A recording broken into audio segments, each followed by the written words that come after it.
Swali ni kwamba risasi ilikwenda kwa nani? Risasi alipigwa Roma ama alipigwa mama yake Roma? Tunasonga mbele msikilizaji, langu jina ni Lucas Lumbasi. Sasa Blandina na Edina wote kwa pamoja waligeuka kwa wasiwasi na kuita jina la Roma, kwani walihisi Roma atakuwa amepigwa na risasi.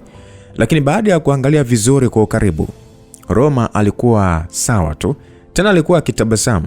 Jambo hili halikuwashangaza wao pekee, lakini hata kwa Jenerali Wambai alishangaa mno. Risasi iliyotoka kwenye bunduki ya Mheshimiwa Kamau ilishia miguuni kwa Roma na haikumgusa hata kidogo, na hili jambo lilimfanya hata Mheshimiwa Kamau kushangaa mno na kuanza kuamini mambo aliyoyasoma kwenye faili. Akawaza Mheshimiwa Kamau ya kwamba hapana, ngoja nijaribu tena. Aliwaza hivyo Kamau, na pale pale akavuta tena trigger kuelekea sehemu aliyosimama Roma. Lakini kila risasi iliyokuwa ikimfikia Roma ilionekana kukosa nguvu na kudondoka chini, ni kama ilikuwa ikigonga kwenye chuma. Sasa kila mmoja alishangazwa na jambo hilo.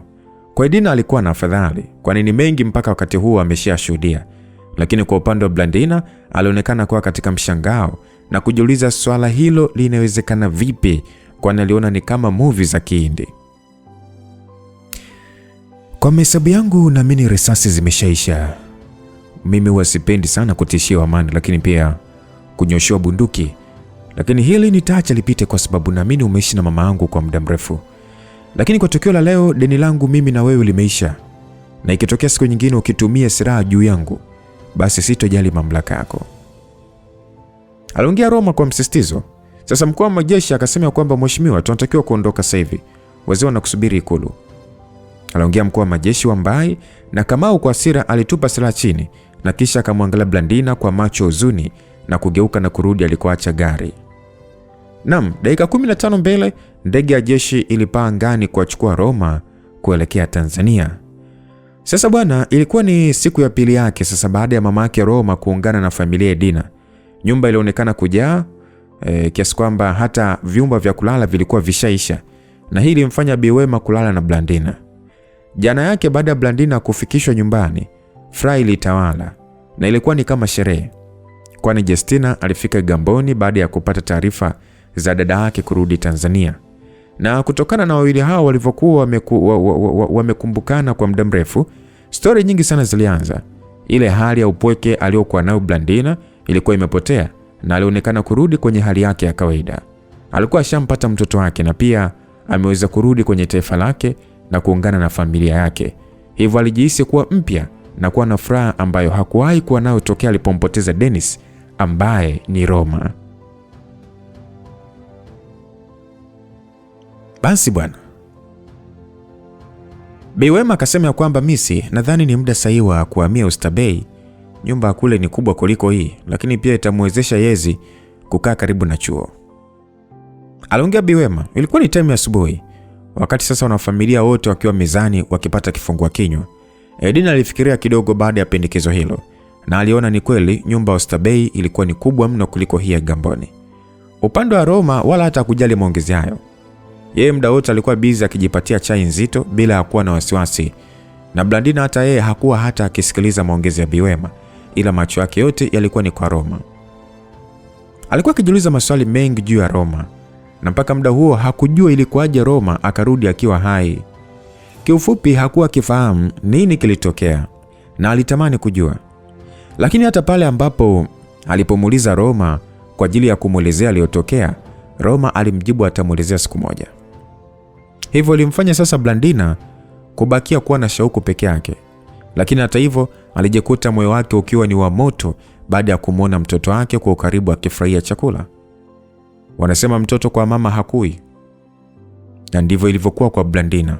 Licha ya Roma kuwa mtu mzima, lakini Blandina bado alimuona kama mtoto. Basi Edina akasema kwamba Bi Wema, nadhani ni pendekezo zuri, lakini kwa kuwa ni katikati ya wiki inabidi tufanye tu taratibu, yani utaratibu wa kuhama weekend. Aliongea Dina na Sofia na Yezi walitingisha kichwa kukubali. Sasa wakati wakiendelea kunywa chai, mara wote walinyamaza mara baada ya taarifa habari ya asubuhi kutangaza taarifa iliyowastua. Taarifa ilikuwa inasema kwamba mke wa Rais Kamau na First Lady wa taifa la Kenya, Maina Kamau ameripotiwa kufariki usiku wa kuamkia leo katika hospitali ya taifa la Kenya Taarifa za awali zinaeleza kuwa kutokuonekana kwake hadharani kwa takriban wiki 3 ilikuwa ni kwa ajili ya maradhi aliyokuwa nayo ya muda mrefu. Tunaendelea kuwasiliana na msemaji wa serikali ya Kenya kwa ajili ya taarifa zaidi. Msikilizaji, hiyo ilikuwa ni habari ambayo ilimfanya Blandina kuweka kikombe chini na kisha akageuza macho yake na kumwangalia Roma. Lakini kwa upande wa Roma ni kama hajasikia taarifa hiyo, kwani aliunganisha vipande vya mkate vitatu na kisha kuvikunja na kuvitumbukiza vyote mdomoni na akachukua na kikombe cha maziwa na kushushia. Sasa Bi Wema aliyekuwa amekaa karibu na Blandina ilibidi amshike mkono na kumfariji. Msikilizaji, upande mwingine, muda huo asubuhi, Mheshimiwa Senga alionekana akiwa kwenye meza akijipatia kifungua kinywa pamoja na mke wake, huku sasa akiwa tayari ashajiandaa kwa ajili ya kuelekea ofisini. Basi Damas ambaye ni mke wa Rais Senga akamuuliza Senga kwamba Senga una mpango gani? Senga akauliza, unamaanisha nini mke wangu? Damas akasema kwamba kuhusu Roma mtoto wako. Nimepata taarifa jana Blandina akarudi Tanzania baada ya kufuatwa na Roma.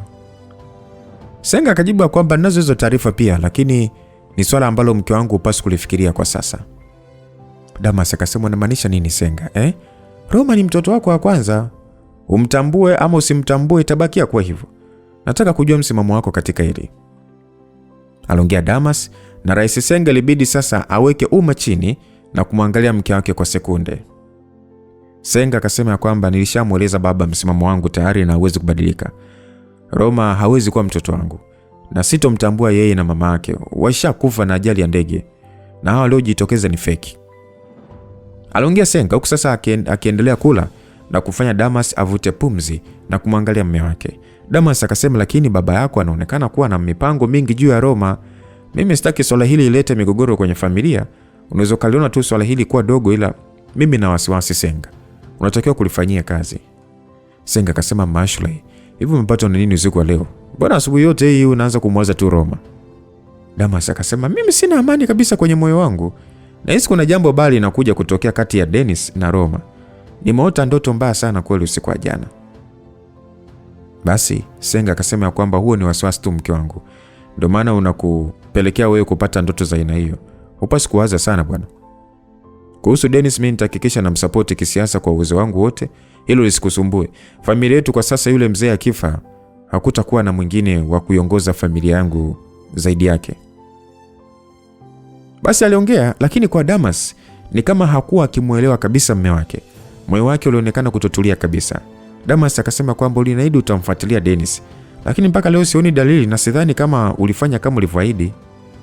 Aliongea na kumfanya Senga fikiria kidogo. Lakini kabla hata hajajibu, simu yake ilianza kuita mfululizo na aliitoa kwenye mfuko wa suti na kuangalia jina la mpigaji, na alitabasamu na kumwangalia mke wake na kumpa ishara kwamba mtu ambaye amempa kazi ndio huyo anapiga. Basi Senga akasema kwamba Lidon, habari za huko chini bwana? Basi huyo Lidon akajibu kwamba salama kabisa mheshimiwa, habari za Tanzania? Senga akajibu, huku kwema, nadhani umenipigia kwa ajili ya kazi nikupatia, si ndio? Lidon akasema, ndio mheshimiwa, nimeweza kumfuatilia kwa karibu mtoto wako Dennis Senga na ni kweli yupo hapa China. Sauti upande wa pili ilisikika hivyo msikilizaji, mpaka kwa Damas, kwani mheshimiwa alikuwa ameweka loudspeaker. Basi Senga akasema kwamba kuna taarifa nyingine ya zaidi ya kuwa China.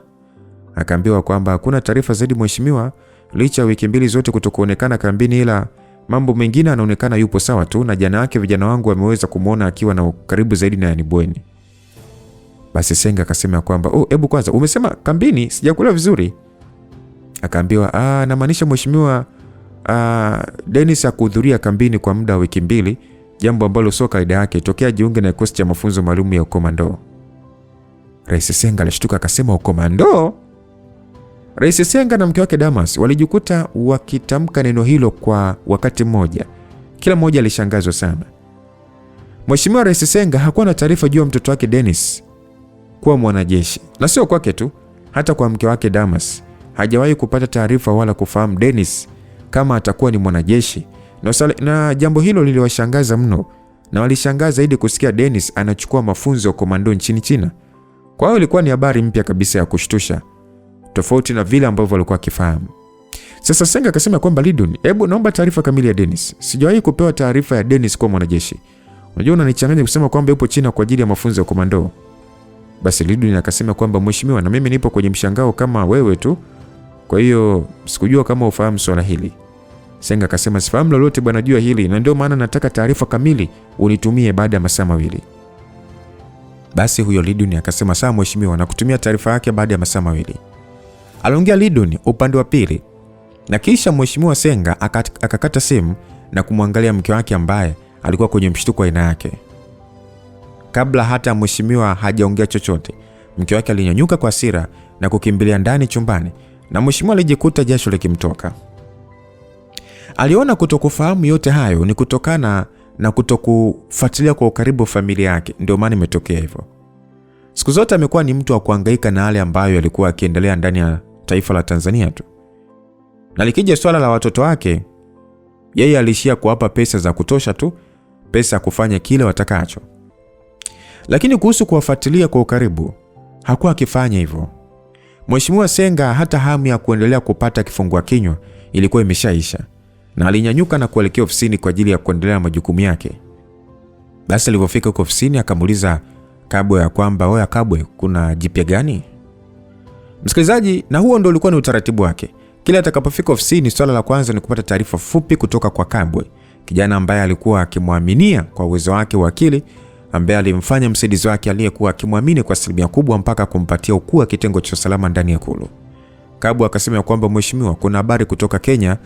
Mke wa rais wa Kenya Maina Kamau ameripotiwa kufariki usiku wa jana. Aliongea Kabwe na kumfanya Rais Senga kutabasamu kifedhuli. Alijua zote hizo ni janja tu ya Kamau kufikia swala la Blandina. Basi mheshimiwa akasema kwamba utampatia maelekezo msemaji wa Ikulu pamoja na meneja wa mitandao ya kijamii wa Ikulu kutoa salamu za rambirambi. Basi Kabwe akasema kwamba sawa mheshimiwa. Rais Senga pia akasema kwamba okay, hebu nielezee hilo swala lingine kama lina umuhimu. Kabwe akasema mheshimiwa, nijue Profesa Sholukindo, jana kitengo cha mawasiliano cha Ikulu kimepokea taarifa kutoka kwa mtu ambaye hajajitambulisha jina na ametuma faili linalohusiana na kifo cha Profesa Sholukindo. Aliongea Kabwe na kumfanya mheshimiwa amwangalie kwa shauku. Mheshimiwa akauliza kwamba liko wapi hilo faili. Kabwe akasema lipo tayari kwenye mfumo wa ofisi wa tarakishi yako mheshimiwa. Aliongea Kabwe na kumfanya mheshimiwa awashe tarakishi yake kwa haraka, na ndani ya dakika chache alifika mpaka kwenye mafaili yaliyoingia kwenye mfumo wake wa kiutendaji na kuanza sasa kukagua baadhi ya mafaili, na hatimaye aliweza kupata faili la PDF na kulifungua. Jina la kwanza ambalo aliweza kuliona kwenye screen ni Yanibweni, lakini pia picha mbalimbali za mtu huyo anayefahamika kwa jina la Yanibweni zikionekana kwenye tarakishi. Kuna ambazo Yanibweni alionekana akiwa na waziri wa sayansi na teknolojia, lakini pia kuna nyingine ambazo zilionekana viongozi wengi tu wa kitaifa wakiwa pamoja na rais mstaafu Gombola. Mmoja wa viongozi hao alikuwepo mkuu wa majeshi Afande Tozo. Mheshimiwa alijikuta akipandwa na hasira na wasiwasi juu. Mheshimiwa akasema kwamba Kabwe, hii linadhihirisha kabisa kwamba kitengo chetu cha ujasusi hapa Ikulu hakifanyi kazi yake kwa ufasaha. Yaani inakuaje taarifa muhimu kama hizi leo ndo nazipata tena kutoka kwa mtu ambaye hajulikani? Kabwe, unajua utaanza hapo kujitetea tu, lakini mimi nachoshwa namna unavyoendesha mambo yako hapa Ikulu. Nimekupatia uongozi wa kitengo hiki kutokana na uwezo wako. Stupid kabisa. Aliongea Mheshimiwa Rais na macho yake akiwa mekundu sana. Mheshimiwa Rais alikuwa na hasira huyo. Sasa Mheshimiwa akasema kwamba nataka taarifa za huyu Yanibweni ndani ya dakika chache. Na pili, nataka umfuatilie ni nani katuma hizi taarifa hapa Ikulu na ana malengo gani. Tatu, hii taarifa inaelezea Yanibweni ndio kahusika na kifo cha Profesa Sholukindo. Nataka mwanze uchunguzi upya wa kujua undani wa maelezo haya. Basi Mheshimiwa Senga aliona kama kichwa chake kilikuwa kikitaka kumpasuka. Aliona mambo mengi ni kama vile hayaendi. Alikuwa na maumivu moyoni ya kusalitiwa na marafiki zake wa karibu, lakini pia mwanamke anayempenda. Lakini kabla hilo halijaisha, linakuja jambo juu ya mtoto wake Dennis kuwa mwanajeshi. Hilo nalo alijaanza kuisha, linaingia swala lingine la viongozi wake anaowaamini kuanza kuonesha ishara za kumsaliti kama mkuu wa nchi. Na yeye kama mkuu wa nchi aliona kabisa mambo yalikuwa ni mengi sana ambayo alikuwa yakimhitaji yeye peke yake. Wakati akiendelea kufikiria, mlango wake uligongwa, na aliyegonga alikuwa ni kiongozi wa staff na alimruhusu kuingia. Akauliza kwamba kuna nini? Basi huyo chief of staff akasema kwamba mheshimiwa, kuna ombi la wito kutoka kwa mheshimiwa mstaafu Gombola. Anaomba kuonana na wewe kwa ajili ya mazungumzo. Aliongea chief of staff na kumfanya mheshimiwa kufikiria kidogo. Aliwaza mheshimiwa kwamba huyu mzee ningekuwa na uwezo hata wa kumuua ningemmaliza mara moja. Msikilizaji, ni kweli licha ya kwamba mheshimiwa Kigombola kutoka madarakani, lakini hakuwa amepumzika. Na zaidi ni kwamba alikuwa akiendelea na kazi zake za uongozi nje ya Ikulu. Alikuwa na connection nyingi kuanzia Ikulu mpaka kwenye wizara zote, jambo ambalo linamfanya mheshimiwa Senga kuwa mnyonge katika uongozi wake. Kwani kila ambacho kinaendelea Ikulu ni kama kilikuwa kikimfikia moja kwa moja mheshimiwa Kigombola. Na jambo lingine ni kwamba haijawahi kutokea hata siku na moja kwa mheshimiwa Kigombola kuonyesha heshima ya kumwacha Senga kufanya kazi zake kama mkuu wa nchi pasipo kumuingilia. Sasa Senga akasema ya kwamba andaa taratibu za kumwalika kuja Ikulu kama anayo maongezi na mimi. Aliongea mheshimiwa na chief of staff alitoka kwenye ofisi yake baada ya kutii maagizo. Sasa mheshimiwa baada ya kuona mlango wake umefungwa, alitoa simu yake na kupiga mahali. Baada ya simu kuita na kupokelewa, mheshimiwa akasema kwamba habari za saa hizi Askofu Inuka. Askofu alijibu kwamba salama mheshimiwa, habari za saa hizi na za majukumu. Senga akajibu kwamba habari sio nzuri sana Askofu. Mambo yamenifikia shingoni bwana kwa sasa. Yaani hapa Ikulu naona ni kama nahitaji nguvu za ziada. Aliongea mheshimiwa Senga na sauti ya mwanamume upande wa pili ilitulia kwa dakika kadhaa. Akajibu kwamba niweza kuhisi unayoyapitia mheshimiwa na mimi niko upande wako. Basi Senga akajibu kwamba nashukuru kusikia hivyo Askofu. Nadhani ni muda mwafaka sasa kwa lile swala hilo ni shauri. Askofu akasema kwamba unamaanisha upo tayari mheshimiwa? Senga akajibu kwa jinsi mambo alivyonifikia. Nipo tayari Askofu kwa lolote. Nipo tayari kuonana naye. Basi Askofu akasema mheshimiwa, umefanya maamuzi ya busara sana. Wiki 2 zijazo natarajia kwenda kuongeza nguvu ya upako na kuhudhuria ibada ya mpasuko wa mwezi. Nadhani kabla ya siku hiyo nitaweka appointment na nitakapoanza safari inabidi tuende pamoja. Basi Senga akasema kwamba niko tayari Askofu Inuka juu ya hilo, wewe andaa utaratibu tu. Askofu akasema sawa mheshimiwa, nikutakia majukumu mema. Baada ya maongezi hayo, muda ule simu ilikatwa na mheshimiwa akaiweka chini na kuvuta pumzi. Akawaza mheshimiwa kwamba hapana, mpaka hapa nilipofikia siwezi kuendelea kwa kutumia nguvu zangu mwenyewe. Hapa nahitaji nguvu za ziada kupambana na maadui zangu. Aliwaza hivyo mheshimiwa na haikueleweka ni mtu gani anaenda kukutana naye kwa kutumia connection na Askofu Inuka. Lakini mheshimiwa Senga alionekana kufanya maamuzi ya kukutanishwa na huyo mtu asiyefahamika katika siku ya ibada ya mpasuko wa mwezi. Sasa wakati mheshimiwa akiwa kwenye mawazo, simu yake ilitoa mlio na aliinuka haraka na kuangalia jina la mpigaji na kuona ni Liduni. Liduni baada ya kupokelewa simu yake, Liduni akasema kwamba mheshimiwa, nimepata tayari taarifa zote zinazohusiana na Dennis na faili yake nimeshakutumia kwa njia ya email. Basi mheshimiwa alikata simu na kufungua barua pepe kuangalia taarifa ambayo ametumiwa na Liduni. Taarifa ambazo ilikuwa ikimuhusu Dennis mtoto wake. Dakika moja tu aliweza kufungua kiambatanisho kilichokuwa kimetumwa kwa njia ya barua pepe. Ilikuwa ni faili ambalo lipo kwa mfumo wa portable document file, yani PDF. Sasa mheshimiwa kadri alivyokuwa akisoma, alijikuta akishiwa na nguvu kabisa. Alijikuta akishangaa na hasira kumpanda maradufu. Akasema kwamba huu wote ni mpango wa baba. Tena mzee sijui mpaka sasa ana siri ngapi ambazo bado anaendelea kuzificha tu. Na wasiwasi kabisa ni. Na pia ile swala la yeye kutokuzeeka haraka na wasiwasi nalo kwa asilimia kubwa. Aliwaza mheshimiwa Senga kwa hasira sana huku sasa akiangalia picha mbalimbali za Dennis akiwa mafunzoni jeshini. Naam, ndani ya kampuni ya Edina mambo alikuwa akienda kama kawaida, na sasa Edina kidogo alikuwa amepunguza majukumu yake kwa kuyapunguza rasmi kwa CEO msaidizi Marco Ernest Komwe. Edina alifanya hivyo kwa ajili ya kujikita zaidi katika kazi zake nyingine ambazo zilikuwa zinahusiana na kujipanua zaidi kibiashara, huku akiacha masuala ya ndani ya kampuni akiendeshwa na Ernest. Lakini pia alitaka kuendelea kufanyia kazi swala ambalo alilipata kulifahamu kutoka kwa mheshimiwa Senga, na hili ni swala ambalo lipo kwenye flash aliyopewa siku za nyuma na rais. Swala ambalo lilikuwa likihusiana na kisasi ambacho alikuwa nacho mama yake. Kisasi ambacho hakikuweza kukamilika kutokana na kwamba mama yake alifariki mapema kabla ya jambo hilo kutimia. Kwa hiyo majukumu ya Edina ni kuhakikisha kisasi hicho kinatimia kwa namna yote ile, na ili kufanikisha hilo, aliamini alikuwa akihitaji muda wa kutosha kwa ajili ya kusuka mipango yake.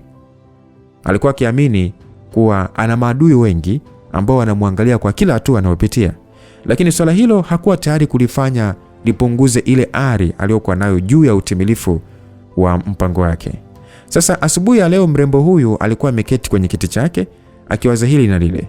Ukweli, alijiona kwamba siku kadhaa za nyuma kulikuwa na mambo mengi ambayo yamemfanya kutokufikiria maisha yake kwa jumla, lakini pia sura mpya ya biashara zake ambazo anakwenda kuanzisha.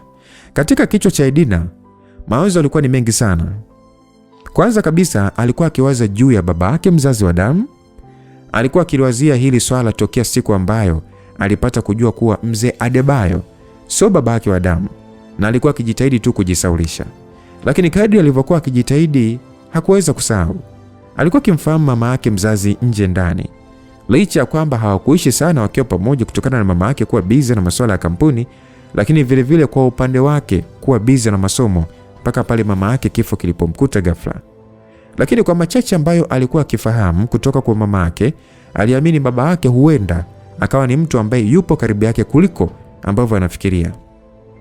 Kwani alimjua mama yake sio mtu wa kutokeza sana ama wa kutokeza sana mbele ya wanaume ama kuokoteza wanaume. Ni mwanamke ambaye alikuwa na sheria zake.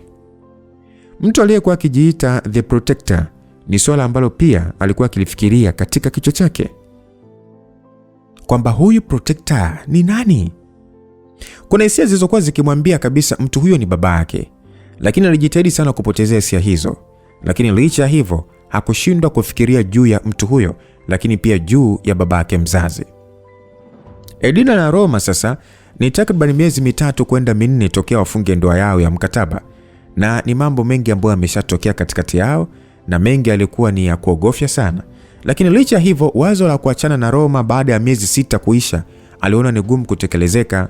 Aliamini kama ataendelea na mpango wa kutimiliza kisasi ambacho bado hakujua kinahusiana na nini, aliamini katika mchakato huo kutakuwa na maadui wakubwa ambao watajinua zaidi yake.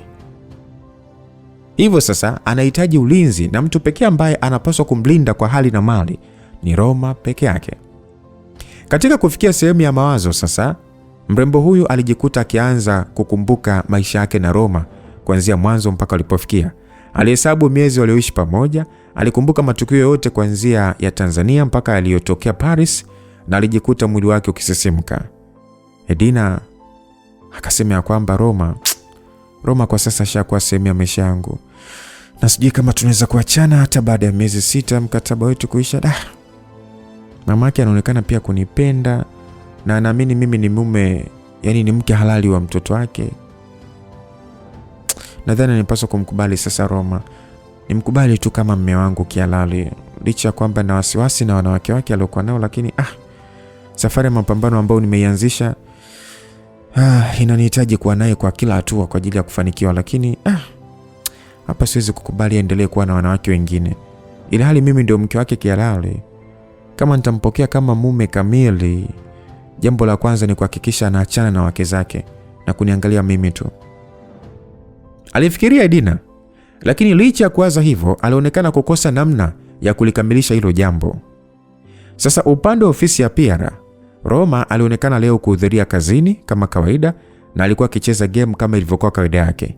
Madhumuni ambayo alikuwa nayo kwa kuja kazini ni kutokana na kutaka kuwaaga wafanyakazi wenzake, kwa sababu muda si mrefu angetokea kufanya kazi katika kampuni ambayo imefunguliwa na mke wake. Wafanyakazi wenzake akiwemo Rachel walionekana kuwa busy na kazi kama ilivyokuwa kawaida. Sasa Benedetta akasema kwamba jamani, hivi leo mnaonaje tukikutana usiku kwa ajili ya kumpongeza Roma kwa kupandishwa cheo na kuwa director wa kampuni mpya? Aliongea Benedetta. Sauti ya Nasra ikasikika ikisema kwamba naunga mkono hoja. Aliongea hivyo. Sasa Nasra alikuwa akiingia ndani ya idara hii na wote wakamwangalia, na haikueleweka Nasra alikuwa hapo kufanya nini, lakini alionekana kupendeza. Alimwangalia Roma na kutabasamu baada ya kumwona.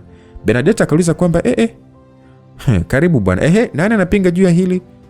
Aliuliza Benedetta, na wafanyakazi wote walionekana kukubaliana na jambo hilo, na aliyebakia Roma kukubaliana na wengine. Basi Roma akaambiwa kwamba Roma, kusanyiko ni kwa ajili yako. Kama unakubaliana na sisi, au kama ukubaliani na sisi basi tutagairisha. Roma akasema nakubali, gharama zitakuwa juu yangu. Chagueni hoteli. Aliongea Roma na kufanya wote wapige makofi. Rachel akasema kwamba jamani, Kilimanjaro hoteli, mimi napendekeza hivyo. Aliongea Rachel haraka sana na kufanya wote waangaliane kwa pendekezo alilotoa Rachel. Rachel akauliza kwamba Tina, unasemaje? Ushawahi kufika Kilimanjaro hoteli? Aliuliza Rachel kwa namna ya kumkebei Tina. Sasa Tina akasema kwamba sijawahi kufika. Vipi, umefurahi? Aliongea Tina huku sasa akivuta mdomo. Lakini Rachel alionekana kutokujali. Bernadette akasema kwamba Roma, unasemaje? Wewe ndio unayekwenda kulipia. Vipi hilo eneo? Roma akasema limepita, kama wote mnataka kwenda Kilimanjaro hotel, mimi sina tatizo. Aliongea Roma na kufanya Rachel sasa kushangilia. Hasa Tina kwa kumshushua akasema kwamba muone, wote tunajua hapa unataka tu ukapige picha tu za kuoshea mtandaoni. Rachel akasema kwamba kama ninaenda kupiga picha wewe na kuuma nini? Yaani unaongea kama yani kwamba wewe mwenyewe hutapiga hizo picha. Aliongea Rachel na kumfanya hata Roma acheke kwa utani uliokuwepo kati ya Tina na Rachel. Sasa ni muda wa saa 1 kamili. Roma alionekana kujiandaa tayari kwa ajili ya kuelekea sehemu ambayo alikuwa amekubaliana na wenzake kwa ajili ya kwenda kuhudhuria kusanyiko kwa ajili ya kupongezwa kwa kupandishwa cheo. Roma alishuka mpaka chini sebuleni kwa ajili ya kuondoka. Sasa Blandina, mama yake Roma, usiku huo hakuwepo, kwani alikuwa ameshinda nyumbani kwa baba yake na alitegemewa kulala huko mpaka siku iliyofuatia. Basi Roma akasema kwamba wife, natoka. Aliongea Roma huku sasa akimwangalia Edina aliyekuwa ameketi kwenye masofa, na Yezi alikuwepo pia huku sasa pamoja na Sofia walikuwa tu wanapiga story. Sasa Edina akasema kwamba kama unaenda kwenye kusanyiko na wafanyakazi wa idara ya PR, na mimi naenda. Aliongea Edina na kumfanya Roma kushangaa. Roma akauliza kwamba wife, una uhakika unataka kwenda? Edina akasema ninaenda, nisubiri bwana. Labda kama utaki mimi nikihudhuria. Aliongea Edina sasa akianza kupiga hatua kuelekea juu kujiandaa, akimwacha Roma akiwa sasa amesimama huku akimshangaa Edina. Kusanyiko lilikuwa ni la wafanyakazi wa idara ya public relation. Hivyo asingetegemea Edina kuhudhuria kusanyiko kama hilo. Lakini swala la pili ni kwamba kama ataenda na Edina, inamaanisha uhusiano wao utakuwa wazi kwa wafanyakazi wenzake. Ndio maana Roma alishangaa. Asa Roma kuuliza kwamba Yezi, chuo unaanza lini? Aliuliza Roma na kukaa kwenye sofa akimsubiri Edina. Yezi akasema mwezi wa 11 ndio tunaanza usaili anko. Yezi tokea aje hapo ndani, msikilizaji, Roma hakuwa amepata nafasi ya kuongea na Yezi kabisa na kumuuliza masuala ya chuo licha ya kujua mipango hiyo. Okay, sawa, umefanya maamuzi mazuri kurudi chuo. Inabidi ujitahidi ili baadaye uje kufanya kazi, usiwe kama Sofia aliyeweka vyeti kwenye kabati. Aliongea Roma na kumfanya Sofia amkate Roma jicho na kuendelea kuangalia simu yake. Ukweli Sofia siku 2 hizi tokea Roma kurudi kutoka Ufaransa alikuwa ametulia sana. Hakuwa ni wa kuongea sana na Roma alishindwa kujua tatizo la Sofia ni nini, ila alishindwa kumuuliza. Sasa Edina alichukua dakika 15 tu kujiandaa na kumfanya Roma afurahi, kwani haikuwa mategemeo yake kwa Edina kutumia muda mfupi kwa ajili ya kujiandaa. Basi Roma akasema kwamba wife, umevaa kawaida sana, lakini ulivyopendeza ni kama vile umetumia lisaa kujiremba. Aliongea Roma na kumfanya Edina aone aibu. Na hii ni kutokana na Roma alimsifia mbele ya Sofia na Yezi. Sofia na Yezi walishia kuangaliana tu, na Roma na Edina ambao walikuwa wakitokomea nje ya mlango walionekana ni wenye tabasamu sana, yaani ni wenye kutamani kwenda na wao kwenye bata la usiku. Sasa baada ya nusu saa, Edina na Roma walionekana wakikaribia hoteli ya Kilimanjaro, sehemu ambayo yeye na wafanyakazi wa idara yake ndio walipanga kwa ajili ya mkusanyiko wa chakula cha usiku. Na hoteli ya Kilimanjaro, msikilizaji, ni moja hoteli nzuri sana, tena za nyota 5 ambazo zilikuwa zikitoa huduma ya mikusanyiko midogo na mikubwa. Bernadetta ndio alipewa kadi ya benki ya Roma kwa ajili ya kuandaa sehemu maalum kwa ajili ya mkusanyiko wao huo mdogo ambao wameandaa. Na muda ambao Roma na Edina wapo njiani, Rachel, Tina, Bernadetta na wafanyakazi wengine 2 wa kike walikuwa washafika tayari ndani ya hoteli hiyo, na walikuwa washapata eneo maalum binafsi ndani ya hoteli hii kwa ajili ya mkusanyiko wao. Na walionekana wakipiga stori za hapa na pale na kufanya eneo lote kusikika sauti zao. Nasra alikuwa amevaa gauni zuri tu la kupendeza, aliingia ndani ya chumba hicho kikubwa na alionekana ndio kwanza na yeye alikuwa anafika.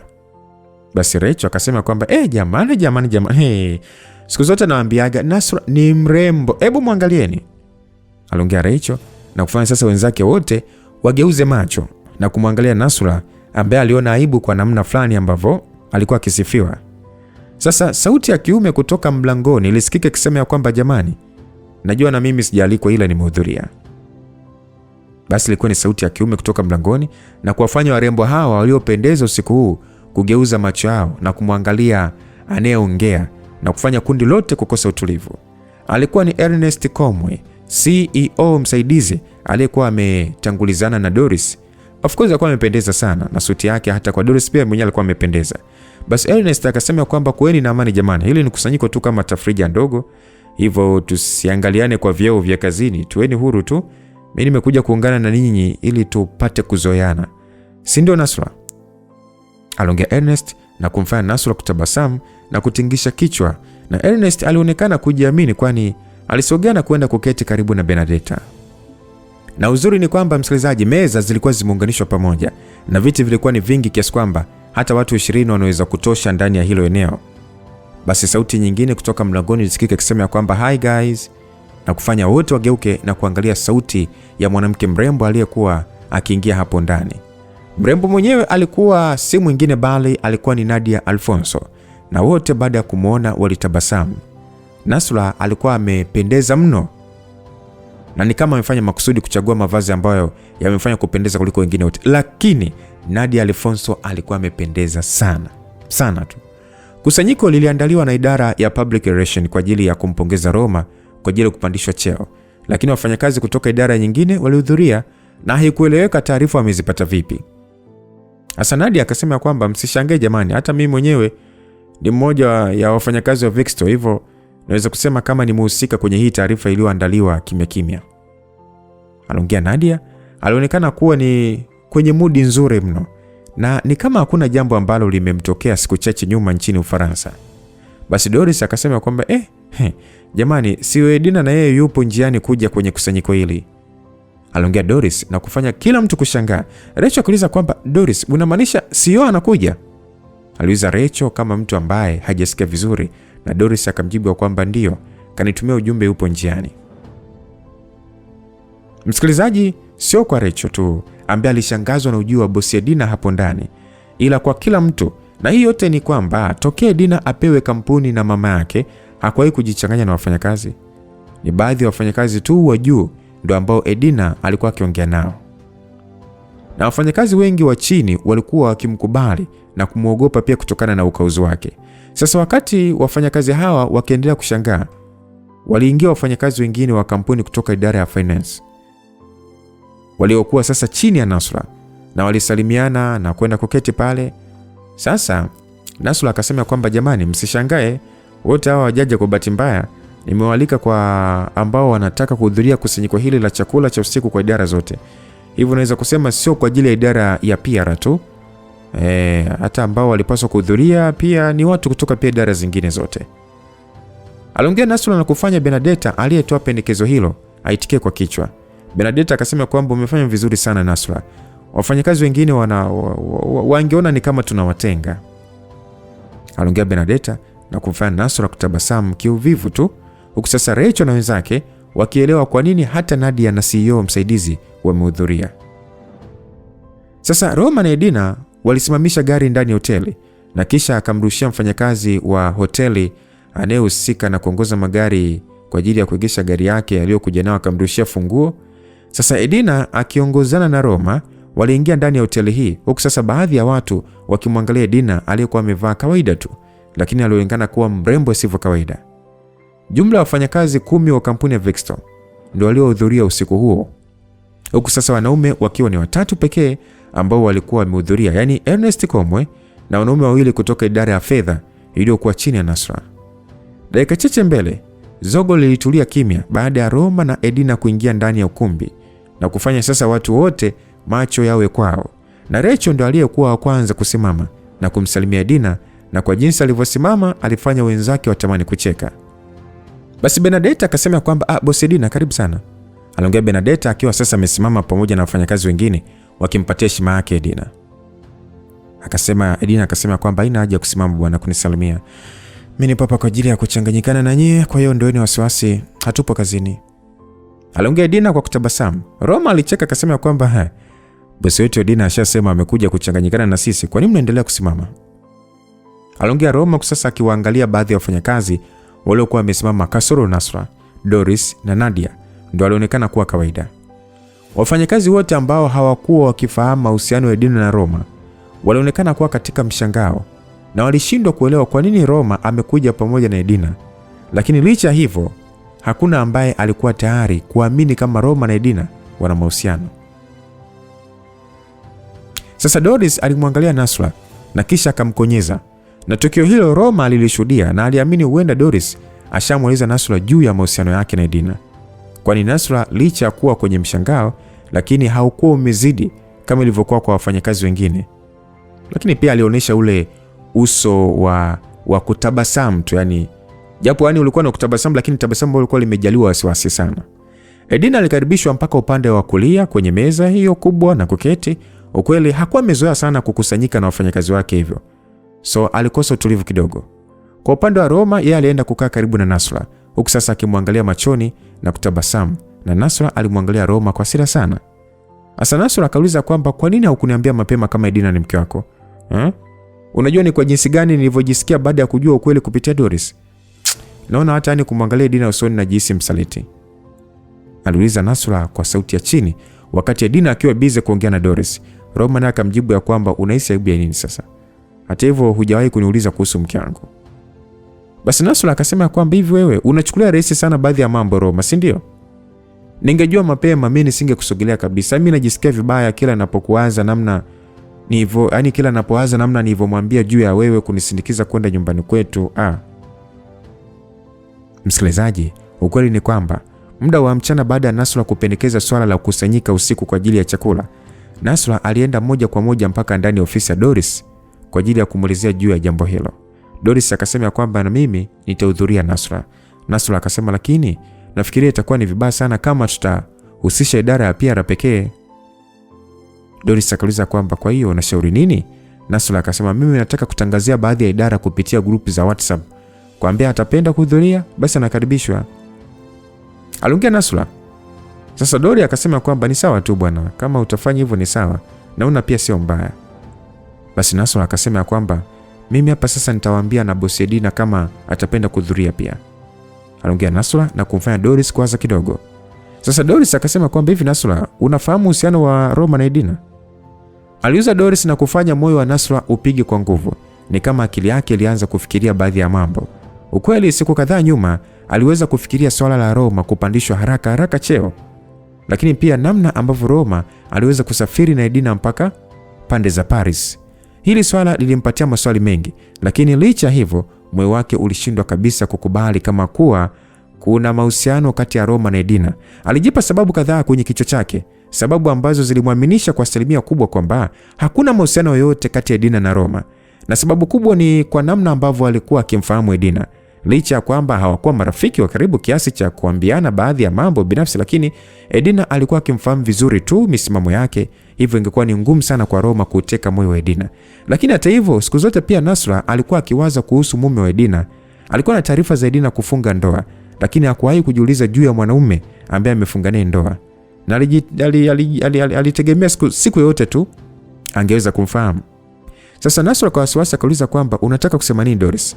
Doris akasema nauliza kama unafahamu Roma na Edina ni mume na mke. Aliongea na kumfanya Nasra kushikwa na mshangao. Nasra akasema kwamba wewe kweli? Doris akasema ndio. Aliongea Doris kusasa kitabasamu kwa jinsi Nasra alivyokuwa kwenye mshangao, na alicheka kabisa baada ya Nasra kutoka nje pasipo kuongea kitu. Nasra baada ya kutoka kwenye ofisi ya Doris alikimbilia bafuni na kufungulia maji ya bomba na kuweka uso wake kwenye sinki la maji. Ni kama mtu ambaye alikuwa ni akijikosesha pumzi.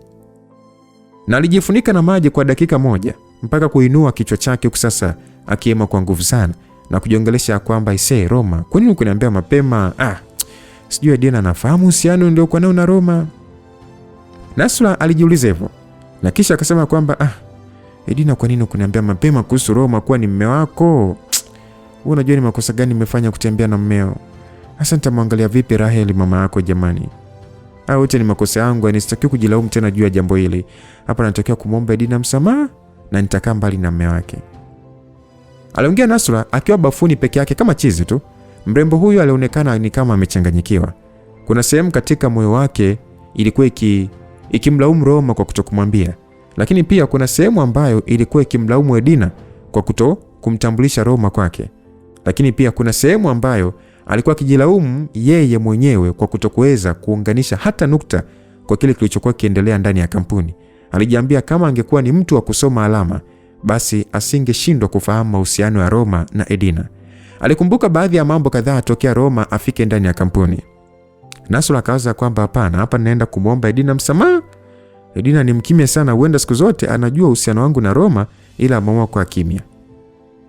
Aliwaza hivyo Nasra na kujinawisha uso kwa mara nyingine na kujifuta na kitambaa, na kisha akajiweka sawa na kutoka kwenda ofisini kwa Edina. Basi alipofika, Nasra akamuita bosi.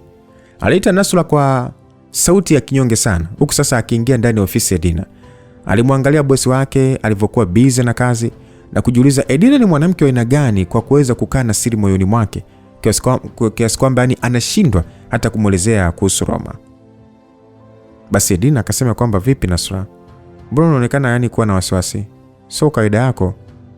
Aliongea Edina aliyekuwa busy na tarakishi yake. Lakini Edina alijikuta akishangaa zaidi baada ya Nasra kupiga magoti mbele yake.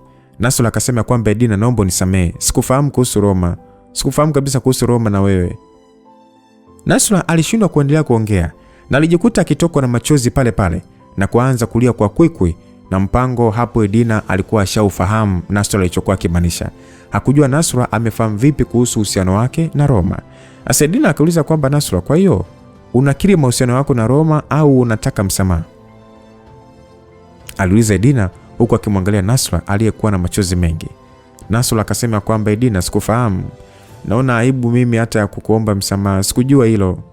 Edina akasema kwamba kwa hiyo unamaanisha kama yani ungefahamu mapema usingekuwa na mahusiano na Roma, si ndio?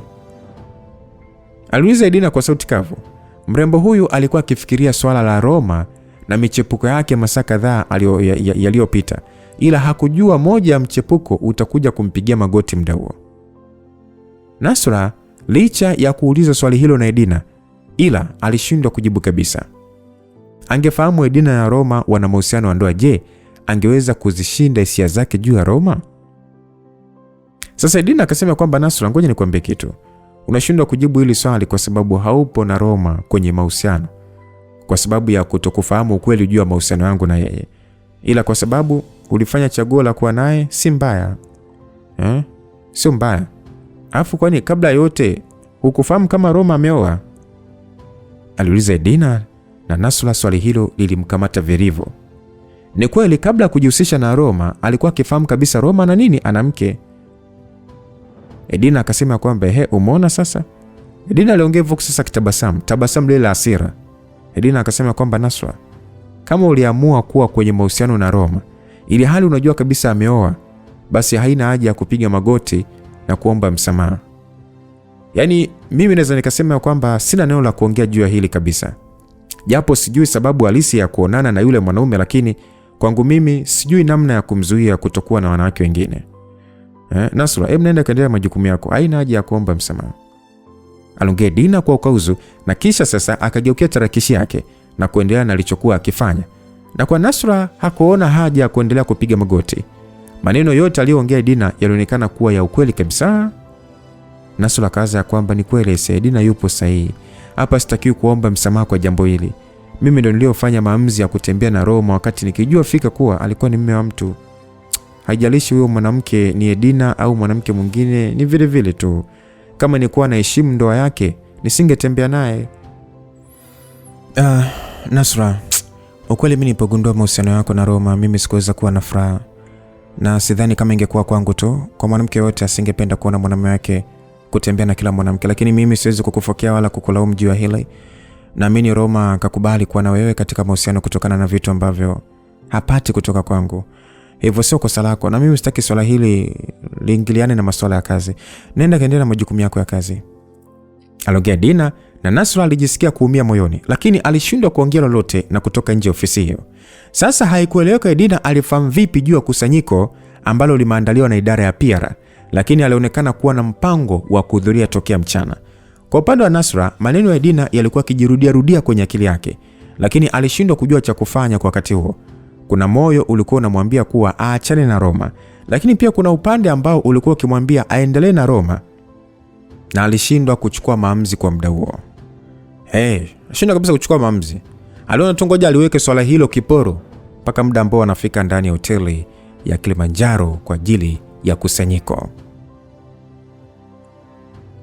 Na msikilizaji, sasa bwana, kusanyiko lilikuwa ni zaidi ya ilivyokusudiwa.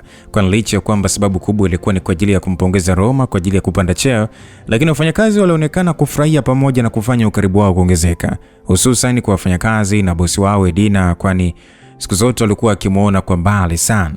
Sasa Ernest Komwe akasema kwamba jamani, tumepoa sana bwana, usiku huu ungekuwa ni mzuri kama tungekuwa na msanii wa kutuburudisha. Alongevo Ernest na kufanya kila mmoja amwangalie anachotaka kusema. Ernest akasema kwamba mnaonaje mmoja wetu anayejua kuimba akatoka mpaka pale mbele na kutuburudisha. Mimi nazo instrumental beat za nyimbo maarufu kwenye simu yangu, lakini pia nina hiki hapa. Alongea Ernest sasa akionyesha kijispika kidogo kampuni ya Anchor alichokuwa ameshikilia mkononi, na alifika nako wakati wa kuja, lakini sasa hakuna ambaye alifahamu kuwa ni kijispika. Sasa Rachel akasema kwamba nitaanza mimi. Sauti ya Rachel ndio ambayo ilisikika na kufanya kila mtu kufurahia. Rachel alionekana wine alizokunywa zilikuwa zimeshaanza kumuingia kisawasawa, na hata ile hofu aliyokuwa nayo mbele ya bosi wake ilikuwa imemuishia. Watu walipiga makofi baada ya Rachel kusogea mbele kabisa kwenye ukumbi huu, na uzuri ni kwamba ukumbi ambao walikuwa wameuchukua kwa ajili ya mkusanyiko wao ulikuwa ni binafsi, hivyo kilichokuwa kikiendelea ndani hakikuweza kusikika nje. Wakati watu wote macho yao wakielekeza kwa Rachel kwa ajili ya kusikiliza kila ambacho anakwenda kuimba, Nadia Alfonso alinyanyuka kutoka sehemu alikuwa amekaa na kisha akamsogelea Roma. Nadia akasema kwamba Roma, tunaweza kuongea? Aliuliza Nadia na kumfanya Roma aliyekuwa akisubiria kwa hamu kumuona Rachel akiimba ageuze shingo na kumwangalia Nadia. Roma akauliza kwamba Nadia, si unaona kabisa tupo katikati ya burudani, hatuwezi kusubiri? Nadia akasema kwamba ni muhimu sana, hatuchukui muda mrefu, please. Aliongea Nadia kwa namna ya kubembeleza, na Roma alijikuta akivuta pumzi na kuzishusha. Ukweli hakujua Nadia alikuwa akitaka kuongea nini na yeye, kwani tokea alivyomwacha Nadia kwenye mikono ya Sten na Alice kule Ufaransa hakuongea naye tena, na hata pale alipofahamu ukaribu uliokuwepo kati ya Nadia na Dibney hakuona haja ya kutafuta maelezo zaidi tu. Aliondoka kurejea Tanzania na kumwacha pasipo kuonana naye tena. Lakini kwa jinsi Nadia alivyokuwa akionekana mbele yake, aliona kabisa huenda kuna jambo zaidi ya lile ambalo anahisi kwenye akili yake Nadia anataka kumwambia. Asa Roma alimwangalia Dina ambaye alionekana muda wote macho yake alikuwa akimwangalia Rachel ambaye ashaanza kuimba kwa mada, na kisha akamgeukia Nadia akamwambia kwamba okay, wapi unataka tukaongee? Nadia akasema naomba unifuate. Aliongea Nadia huku sasa akianza kupiga hatua kuelekea nje ya ukumbi huo, na Roma bila kufikiria mara mbili aliamua kunyanyuka na kumfuata. Basi Roma akasema kwamba Nadia, hatupasi kwenda mbali sana, sijamwaga Dina. Nadia akasema Roma, tuchukue muda mrefu tu, naomba unifuate. Aliongea Nadia huku sasa akibonyeza lifti na kusubiria ifunguke, na ndani ya dakika moja ilifunguka na Roma ilibidi sasa aingie kwenye lifti hiyo pamoja na Nadia. Nadia akasema kwamba Roma, nafahamu unao maswali mengi ya kilichotokea Paris, and I really need to explain it. Nadia, kama unataka kuongea juu ya hili nikwambie tu, huna haja ya kujelezea kabisa, ijapokuwa sijui ukweli wote, lakini naamini halina maana tena, kwani Dibney alishafariki na ulishuhudia kabisa kwa macho yako. Basi aliongea Roma, na muda huo sasa, yani muda huo lifti ilifunguka juu kabisa kwenye korido yenye vyumba vingi vya kulala. Nadia akasema kwamba kwa hiyo kweli hutaki kujielezea? Aliongea Nadia huku sasa wakitembea kiupande upande. Roma akasema kwamba Nadia, nishakwambia hauna haja ya kujielezea, na sidhani kama ndio swala ambalo ni muhimu ambalo unataka kuniambia.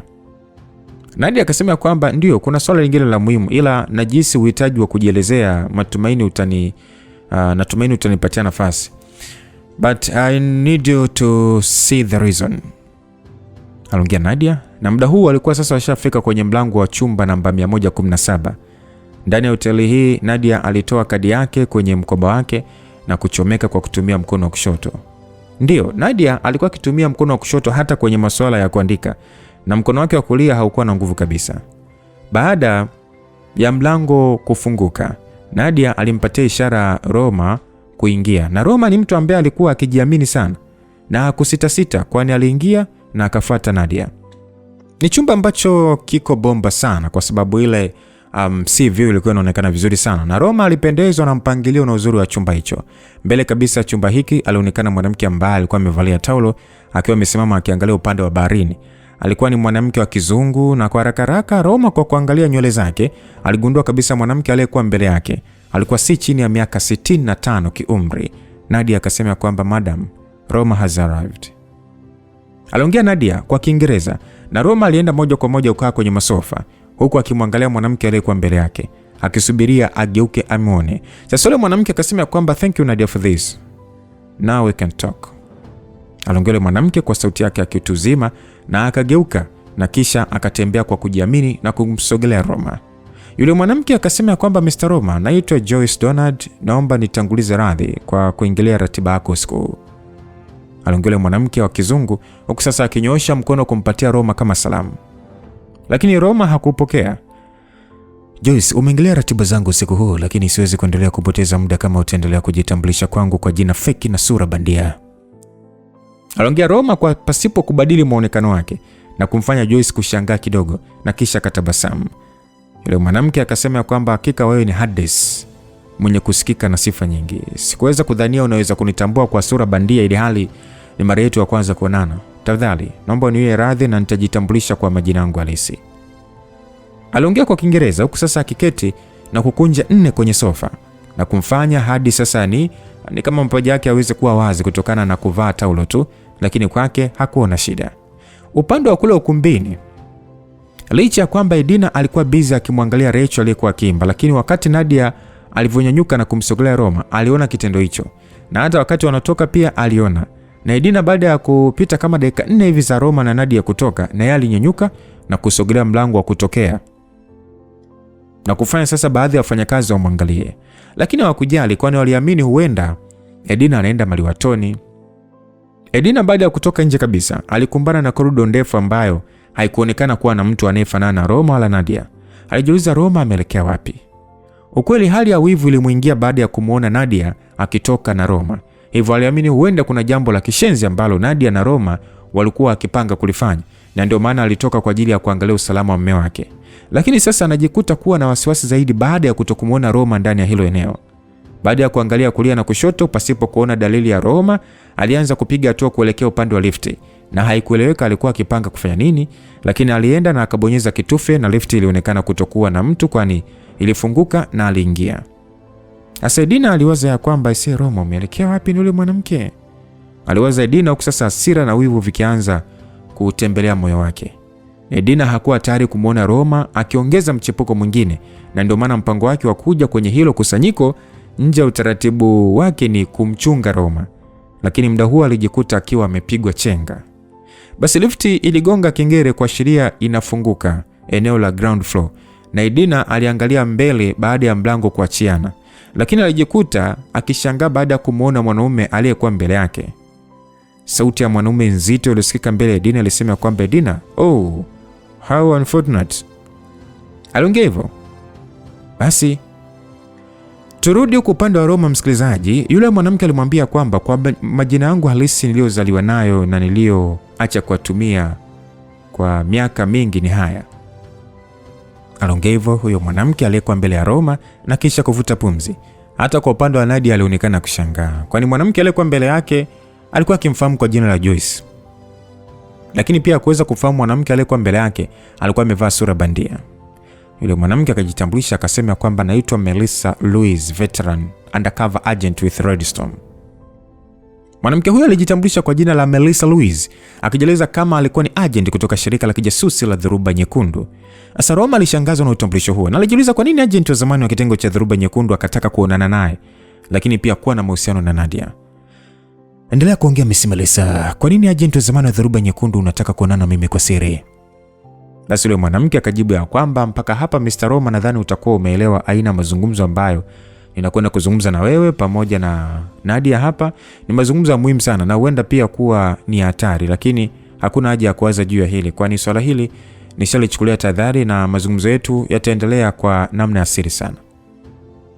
Aliongea Melissa na kisha alichukua chupa ya Moet na kumimina kilevi kwenye glasi yake na kisha akanywa kidogo na kurudisha glasi chini. Kisha akasema kwamba Nadia, unisamehe sana kwa kudanganya kwa miaka mingi tokea kwa kwanza kwa uhusiano wetu, lakini nitaelezea kila kitu sasa na utakwenda kujifunza sababu. Aliongea mwanamke huyu na kumfanya Nadia kuanza kutokwa na machozi. Yule mwanamke akasema kwamba Mr. Roma, nina simulizi ndefu sana ya maisha yangu ambayo inanifanya kutoweza kutumia jina langu kwa zaidi ya miaka 30 sasa. Lakini kwa kuwa nimeomba kuonana na wewe ukiwa katikati ya ratiba zingine, nitafupisha story yangu ili kwenda moja kwa moja kwenye point ya msingi iliyonifanya leo hii tukutane hapa. Litakuwa ni jambo zuri sana Melissa Louise, sitaki kumfanya mke wangu kuwa na wasiwasi. Melissa akasema kwamba Mr. Roma, ushawahi kusikia popote katika harakati zako kuhusu Project Prohuman? Aliuliza Melissa na kumfanya Roma akili yake ifikirie, na alijikuta akikumbuka ashawahi kusikia kuhusu hiyo project kutoka kwa Sauron. Nishawahi kusikia juu ya hilo, lakini ni mara moja pekee na sijui chochote kuhusu hiyo project. Aliongea Roma na kumfanya Melissa kutabasamu. Melissa akasema kwamba unaweza kunieleza kwa uchache juu ya kile unachokifahamu juu ya hiyo project? Kwa nini natakiwa kuelezea?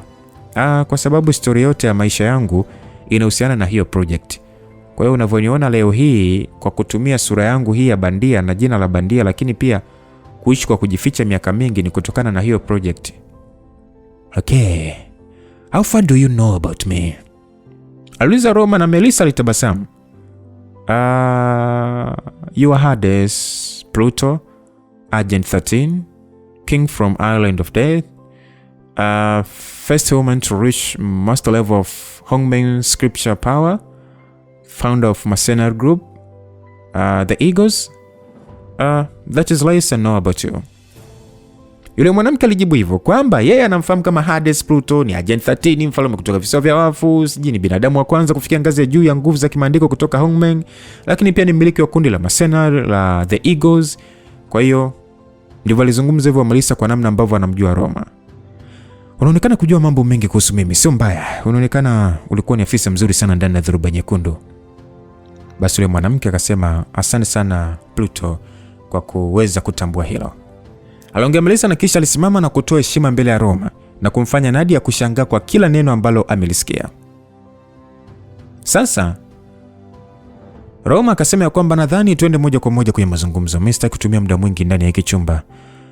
Hiyo project nimesikia kutoka kwa kiongozi wa kundi la The Eagles, na kwa maelezo ya taarifa hiyo ni kwamba mtu anayefahamika kwa jina la Karos ndio mtu aliyekuwa akizungumzia juu ya hiyo project. Aliongea Roma na kumfanya sasa mwanamama huyu kutabasamu na kumwambia kwamba namfahamu Karos, mfalme Pluto alikuwa ni afisa wa CIA ambaye aliizimisha project hiyo na mimi nilikuwa ni meneja.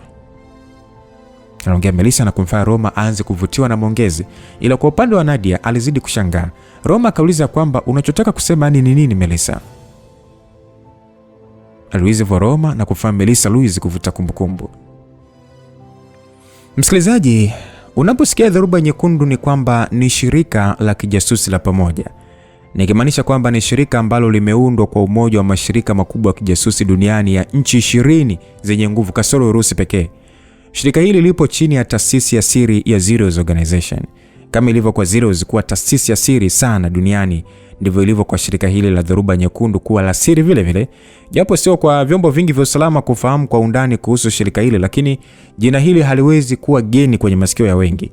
Kuna madhumuni mengi ambayo yameundwa kwa ajili ya shirika hili ambalo yani madhumuni ambayo hayakuwa yakifahamika kwa wazi kutokana na namna ya uendeshaji. Sasa kwa maelezo ya Melissa ni kwamba yeye ni mmoja wa majasusi ambao walikuwa chini ya shirika la Dhoruba, na kabla Melissa kujiunga na shirika hili alikuwa akifanya kazi chini ya kundi la kijasusi la CIA kwa miaka mingi akiwa ni undercover agent. Kilichomfanya Melissa kujiunga na kundi la Dhoruba chini ya Zeros ni kwa ajili ya kusimamia Project Prohuman, na ombi la kusimamia project hiyo lilitoka moja kwa moja kutoka kwa rais wa 42 wa Marekani. Project ambayo ilikuwa ikifanyikia ndani ya msitu wa Amazon kwa upande wa nchi ya Bolivia. Asa Melissa anaendelea kumwelezea Roma namna ambavyo projekti hiyo ilivyoanza na mpaka mwisho wake, yaani mpaka siku Carlos alivyolipua kambi ambayo ilikuwa ikifanyikia projekti hiyo.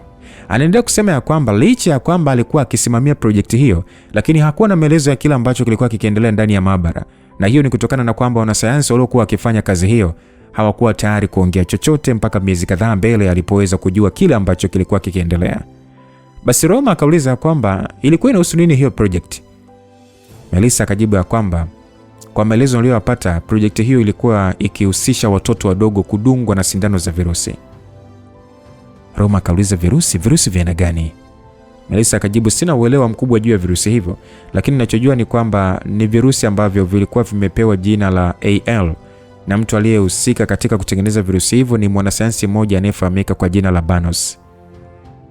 Roma akauliza kwamba ni maelezo gani mengine ambayo unafahamu kuhusu aina ya virusi hivyo? Melissa akajibu taarifa nyingine juu ya virusi hivyo sina, ila mimi ninachojua kuhusu projekti ni ilifanikiwa tu kwa 8.3%. Roma akauliza unamaanisha nini? Melissa akajibu katika watoto 12 waliodungwa sindano ya virusi, ni mmoja pekee ambaye aliweza kuhimili, hivyo kukamilisha 8% ya mafanikio hayo, na sijui nini kilichotokea baada ya kulipuka kwa kambi, ila naamini watoto wote 11 walifariki dunia kasoro mtoto mmoja pekee. Aliongea Melissa na kumfanya Roma kukuna kichwa.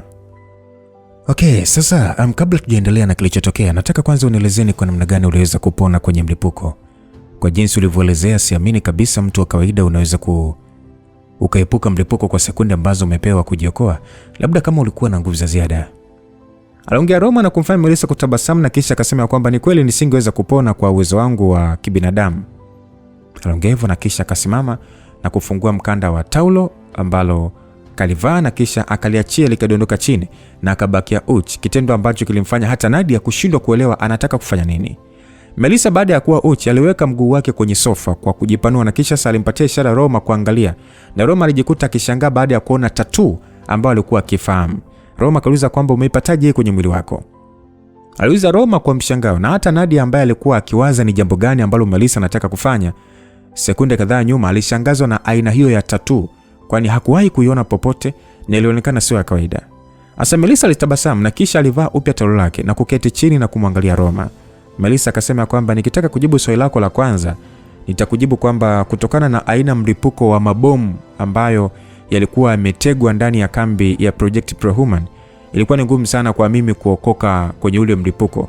Hivyo mtu ambaye aliniokoa aliniachia hii alama ya tattoo. Lakini kwa mshangao wako Mfalme Pluto, naamini umeifahamu. Aliongea Melissa na kumfanya Roma kumeza mate. Raia wote wa visiwa vya wafu wana hiyo alama katika miili yao. Ni utambulisho kama ilivyokuwa kwa kitambulisho cha taifa. So imenishangaza kuiona kwenye mwili wako. Melissa akasema kwa hiyo inamaanisha na mimi ni moja ya raia wa visiwa vya wafu na wewe ndio mfalme wangu? Ile siwezi kusema kwa hakika, ila nahitaji unielezee tukio lilivyokuwa. Melissa akajibu kwamba sijui namna kukuelezea nilivyoweza kupata alama, lakini baada ya mlipuko huu kunipata nilijikuta tu nikiwa nchini Brunei ndani ya jumba la kifahari, na mpaka leo hii sitambui nilivyofika na nimeishi ndani ya jumba hilo kwa miaka mingi. Aliongea Melissa na kumfanya Roma kushangaa zaidi. Msikilizaji, Brunei ni nchi ambayo ipo ndani ya bara la Asia. Ni nchi ambayo inapakana na Malaysia na kusini mwa bahari ya China. Ni moja ya nchi ya Kiislamu ambayo inasifika kwa utajiri mkubwa lakini pia kwa amani. Sasa Roma akauliza kwamba kwa hiyo baada ya kujikuta ndani ya Brunei nini kilifuata? Melissa akasema niliishi kwa kumfikiria mtu ambaye ameniokoa kwenye mlipuko kwa namna ambayo sio ya kuelezeka. Lakini pia niliishi kwa kisasi moyoni kulipiza kwa kile ambacho serikali yangu ilidhamiria kunifanyia. Roma akauliza unaamini serikali yako ilitaka kifo chako? Melissa akajibu kila kitu kipo wazi. Serikali ilinitaka nijiunge na Dhoruba Nyekundu na wakanipatia kazi ya kuongoza Project Prohuman, lakini baada ya mafanikio wakalipua kambi pasipo kujali uhai wangu. Hii inamaanisha kwamba hawakuhitaji kabisa, ni kama hawakunihitaji, na serikali ilikuwa ipo kwa ajili ya kunitumia tu kukamilisha mipango yake. Roma akauliza kwa nini unaamini ni serikali? Je, kama maamuzi hayo yalifanywa na mtu mmoja peke yake? Melissa akasema siamini juu ya hilo na lazima nilipize kisasi. Roma alitabasamu. Aliona Melissa anachekesha. Mwanamke aliyekuwa mbele yake alikuwa na umri mkubwa, lakini pia adui yake alikuwa ni taifa kubwa kama Marekani. Ilikuwa ni ndoto ya mchana kwa mtu kufikiria kulipiza kisasi juu ya taifa kama Marekani lenye kila aina ya rasilimali. Sasa Roma akasema kwamba kwa nini umeamua kuniambia juu ya haya yote? Melissa akasema, Mfalme Pluto, nimeishi kwa kujificha miaka mingi ndani ya taifa la Brunei, lakini kujificha kwangu haikunizuia kutokuendelea na mpango wangu wa kulipiza kisasi. Alama iliyokuwa kwenye mwili wangu ilikuwa ni dhumuni langu la kwanza kuipata maana yake, na nilitumia elimu yangu niliyokuwa nayo ya kijasusi kufanya uchunguzi mpaka kuja kugundua kuwa alama hii inahusiana na wewe Mfalme Hades. Hivyo kukutafuta leo hii ni kutaka kujua ni nani ambaye amehusika na kuniokoa kule msituni. Hilo ni la kwanza. Na kwa kuwa unaijua hii alama, basi hutoshindwa kufahamu mtu ambaye ameniokoa. Swala la pili, nataka kumpata Carlos. Nahitaji kujua kila kitu kinachoendelea. Najua Carlos kakimbilia visiwa vya wafu na namhitaji nianze naye katika kisasi changu. Aliongea kwa hasira Melissa na kumfanya Roma tabasamu. Roma akasema kwamba Melissa, nishakwambia tayari kwamba alama hiyo ni kama sehemu ya utambulisho wa uraia ndani ya visiwa vya wafu. Kuhusu namna ulivyoipata alama hiyo sijui kama vile wewe usivyojua.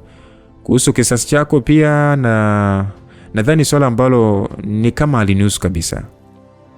Melissa akasema, Mr. Roma, bado sijamaliza.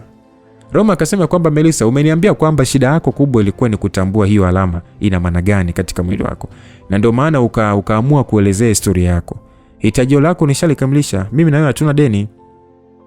Melissa akasema kwamba Mfalme Pluto, nipo tayari kwa ajili ya kubadilishana taarifa na wewe. Aliongea Melissa huku sasa akiwa amesimama na kumfanya Roma kutabasamu kwa namna ya kukereka. Roma akasema kwamba Melissa, sidhani kama una taarifa ambayo inaweza kunifanya kubaki hapa na kuendelea kukusikiliza na kukujibu maswali yako. Mimi nakutakia tu mafanikio mema juu ya kisasi chako dhidi ya serikali ya Marekani. Aliongea Roma na kuendelea kupiga hatua kufuata mlango.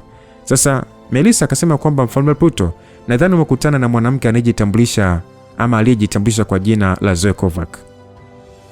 Aliongea na kumfanya Roma kusimama na kumwangalia. Roma akasema kwamba kwa hiyo unataka kusema kwamba wewe na Zoe Kovac mna mahusiano ya karibu na wote mnataka kulipiza kisasi dhidi ya serikali ya Marekani, si ndio? Maana hata mwenzako anahisi kaka yake yupo hai, lakini naamini baada ya kugundua kama ni mfu ataungana na wewe kwenye mapambano. Melissa, hebu naomba nikutahadharishe, sina mpango wowote wa kushirikiana na wewe kwenye visasi vyako vya kipuzi. Aliongea Roma na kufungua mlango. Basi Melissa akasema kwamba wait, mfalme, kuna mwanamke ambaye Zoe Kovac alikuwa akimzungumzia, anafahamika kwa jina la Seventh. Kabla Melissa hajamaliza, Melissa alijikuta akining'inia hewani akiwa amekabwa shingoni na Roma. Haikueleweka amefikiwaje, lakini alijihisi kifo kinamkaribia. Alishia kupiga mikono ya Roma kwa ajili ya kujitetea. Nadia akasema kwamba Roma, mwache madam, utamuua tafadhali. Aliongea Nadia kwa woga mno, huku sasa akimshika Roma shati akimbembeleza. Lakini Roma alionekana kama hajamsikia, kwani alizidi kumkaba Melissa kiasi kwamba alianza kutoa ulimi nje. Basi Nadia akasema kwamba Roma, naomba usimuue. Madam ni kama mama kwangu, naomba uniadhibu mimi. Aliongea Nadia huku sasa akiwa amepiga magoti, na Roma alimtupia Melissa kwenye sofa huku akiema kwa kasi. Melissa alishia kukohoa mfululizo huku sasa akivuta hewa kama mbwa. Na Roma hakusubiri tena, kwani alipiga hatua kutoka ndani ya chumba hicho huku sasa akifunga mlango kwa kasi. Roma baada ya kuingia kwenye lifti, alijituliza hasira zake mpaka pale lifti ilipofunguka na alitoka moja kwa moja kuelekea sehemu ambayo alikuwa amewaacha wafanyakazi wenzake pamoja na mke wake. Asa Roma baada ya kuingia ndani ya ukumbi, alikuta hakuna mtu zaidi ya wahudumu tu wa hoteli ambao walikuwa wakisafisha na aliamini washaondoka. Na alijikuta akishika kiuno na kuvuta pumzi. Alijilaumu kwa kupoteza muda mwingi na mwanamke mpuzi anaitwa Melissa. Roma akaanza kwamba kwa staili hii Edina atanunia wiki nzima. Aliwaza Roma kwenye kichwa chake, huku sasa akianza kupiga hatua kuelekea upande wa lifti. Upande wa nje, eneo la maegesho ya gari, alionekana Edina akiwa amesimama kwa kuegamia gari ya Roma. Mbele yake alionekana mwanaume ambaye amevalia suti ya rangi nyeusi, mrefu maji ya kunde, ambaye alikuwa na nywele ndefu mno ila zilizochanwa vizuri. Basi yule mwanaume akasema kwamba Edina mpenzi, hivi unajua ni kwa kiasi gani chuoni nilikuwa nikilitafuta penzi lako Huwezi kunikatalia kwa kuniambia tayari umeolewa bwana. Mimi najua nimechelewa kurudi kwenye maisha yako kutokana na kuwa na mambo mengi, ila ujio wangu huu hapa Tanzania ni kwa ajili yako. Aliongea yule mwanaume huku sasa akimuinamia Edina kwa kutaka kumbusu mdomoni. Oya, kibao kilisikika pale kutoka kwa Edina kwenda kwa huyo mwanaume ambaye tulimfahamu kwa jina la Desmond. Sasa Edina akasema kwamba naomba ujiheshimu Desmond. Aliongea Edina huku sasa macho yake yakianza kubadilika na kuwa mekundu. Desmond alishatu kumuita Edina huku sasa akimsogelea tena. Ukweli haikueleweka hayo mazungumzo yalianzaje mpaka kufikia hapo, maana Desmond, mwanaume ambaye hajulikani ametokea wapi, alionekana kumbembeleza mrembo Edina na walionekana kuwa na historia.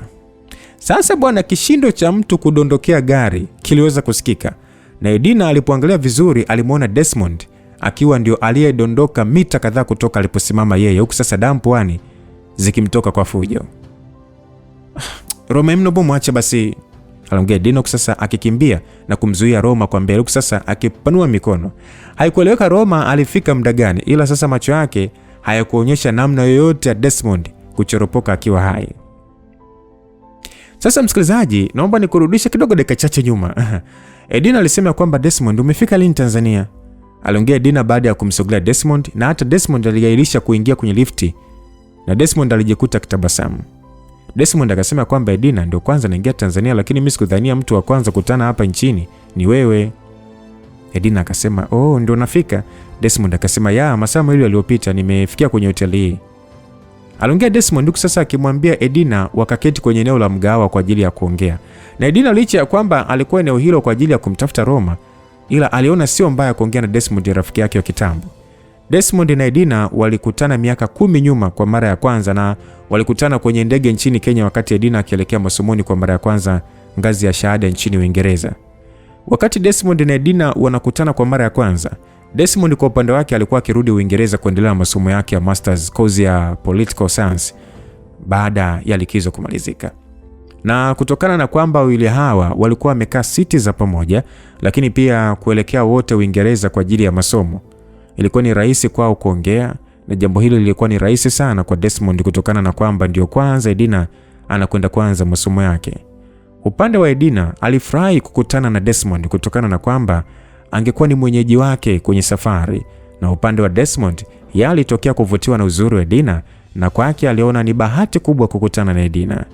Desmond yeye alikuwa akitokea nchini Rwanda na ni mtoto wa kwanza wa Rais Paul Jeremy pamoja na mke wake Kizwe. Desmond ndiye aliyemsindikiza Edina na kufanya taratibu zote za usaili mpaka akamaliza pamoja na kushirikiana na mama yake Goodman, yani Nahita. Mwanzo wa Edina kufahamiana Desmond ndio mwanzo wa urafiki wao wa muda mrefu. Desmond yeye alikuwa akisoma chuo cha Manchester na Edina alikuwa akisoma chuo cha Oxford, lakini hiyo haikuwa zuia wawili hao kutokutembeleana. Edina kwa mara yake ya kwanza tokea kuzaliwa alijikuta akimpenda Desmond kisirisiri. Na hiyo sasa ilikuwa kwa Edina tu, hata kwa Desmond alitokea kumpenda Edina. Lakini changamoto ya wakati huo ni kwamba Desmond alikuwa na mpenzi tayari ndani ya chuo cha Manchester, na hata Edina alikuwa akimfahamu. Hivyo kila mmoja alikuwa akimpenda mwenzake kisirisiri. Hivyo kwa maneno marahisi unasema first crush wa Edina ni Desmond, mtoto wa rais wa Rwanda. Sasa kutokana na utofauti wa kimasomo, Desmond ndo aliyekuwa wa kwanza kumaliza masomo yake na kujiunga na shirika la UN masuala ya wakimbizi kwa kujitolea huko nchini Sudan, na kuanzia hapo ndio mara yao ya mwisho ya Edina Desmond kuonana. Sasa licha Edina kutokumtamkia Desmond kwamba anampenda, lakini Desmond alikuwa akilifahamu hilo, na hata Edina alikuwa akijua Desmond anafahamu hisia zake, na hii ni kutokana sasa na rafiki wa Edina wa kike aliyefahamika kwa jina la Zainabu aliyekuwa akisoma naye chuoni kumwambia Desmond siri ya Edina, na jambo hili lilimuuzi sana Edina baada ya kugundua Zainabu katoboa siri yake. Na kuanzia siku hiyo Edina aliishi kwa kumkwepa Desmond, huku sasa akisingizia ubizi wa masomo. Hivyo tokea Desmond anamaliza masomo yake alikuwa akijua anapendwa na Edina, na kwake ilikuwa ni kama bahati, kwani hakudhania kama anaweza kupendwa na mwanamke mrembo kama Edina. Kwa hiyo Desmond alikuwa akimkagua Edina kuanzia chini mpaka juu na kumfanya Edina aone aibu. Hakuzoea kuangaliwa na mwanaume kwa muda mrefu. Basi akauliza kwamba mbona unaniangalia sana Desmond, nimebadilika ama? Desmond akasema kwamba sana tu Edina, umebadilika mno, yani sio kama tulivyoachana mara ya mwisho. Edina akauliza nimekuaje? Desmond akasema umezidi kuwa mrembo Edina, na unaonekana kuwa more matured. Aliongea Desmond na Edina itabasamu tu. Edina akauliza kwamba umekuja kufanya nini hapa da? Jamaa akasema nimekuja kwa ajili yako Edina. Aliongea Desmond na kumfanya Edina kushangaa. Hakumuelewa Desmond kwa nini aseme amekuja Tanzania kwa ajili yake.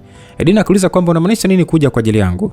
Desmond akasema Edina, najua hatujaonana muda mrefu sasa, na ni zaidi ya miaka 10 tokea tuonane, but trust me, tokea na channel Elizabeth nimekuwa ni wa kukufikiria kila siku, and I was shocked and happy baada ya kupata taarifa ya wewe kupewa cheo cha CEO ndani ya kampuni ya Vixtor. So Edina, to answer your question, yes, nipo hapa Tanzania kwa ajili yako. Nataka tu tuendeleze tulipoishia.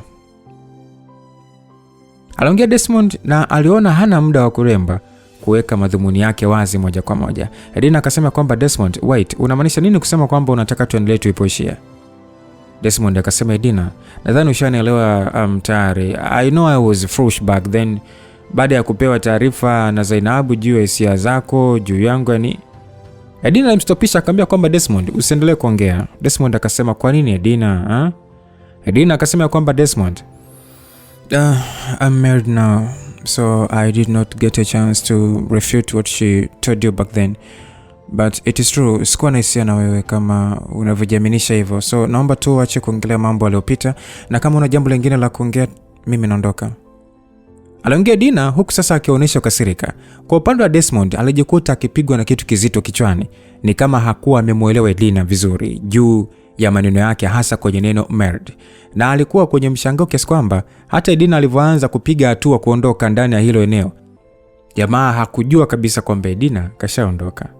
Kwa hiyo ile akili tu zinarudi yani kawaida. Alishangaa kutokumuona Edina. Basi Desmond akasema, no Edina, no. How, yani sijasikia kama umeolewa, ni unatania kama ilivyokuwa miaka ile. Wewe ni CEO mkubwa bwana, na ningefahamu kama tayari ushaolewa. Aliongea Desmond peke yake huku sasa akionyesha hali ya kuchanganyikiwa. Ni kweli Desmond hakuwa akifahamu chochote juu ya Edina kuolewa. Na hii ni kutokana na kwamba Edina hajawahi kuweka wazi swala hilo, na hata kwenye mtandao wa Wikipedia profile ya Edina ilikuwa ikionyesha yupo single bado. So Desmond aliachana na mpenzi wake Elizabeth Tambo miaka kama 2 hivi baada ya kuanza kazi yake ndani ya shirika la kimataifa la UN upande wa wakimbizi. Na tokea aachane na Elizabeth, alijiingiza kwenye mahusiano tofauti na wanawake wengi warembo, na alifanikiwa juu ya hilo kutokana na kwamba jamaa alikuwa na hela. Kwani baba yake alikuwa ni rais na mama yake Kizwe, licha ya kuwa first lady, lakini alikuwa ni mfanyabiashara mkubwa ndani ya taifa la Rwanda na nje ya mipaka yake. Hivyo jina kubwa alikuwa nalo, lakini pia pesa alizokuwa nazo ziliweza kuongeza ushawishi. Na moja ya wanawake ambao alitoka nao kimapenzi ni msanii wa kike maarufu kutoka Nigeria afahamikaye kwa jina la Misu. Licha ya kwamba uhusiano wao ulikuwa chini, lakini vyombo vya kishilawadu nchini Nigeria vishawahi kuripoti mara moja juu ya uhusiano huo, lakini Misu alikanusha madai hayo.